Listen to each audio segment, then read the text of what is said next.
How to change the voice on Google Maps on iPhone.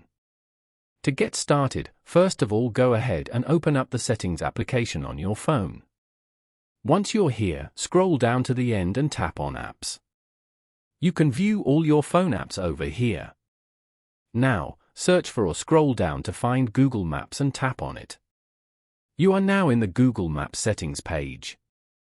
Over here, go to the Preferred Language section and tap on Language.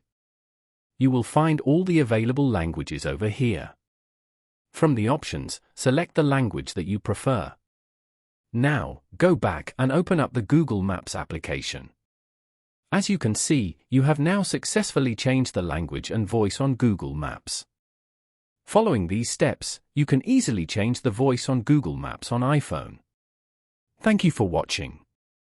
Please leave a like if this tutorial helped you, or leave a comment below if you have any questions related to the video.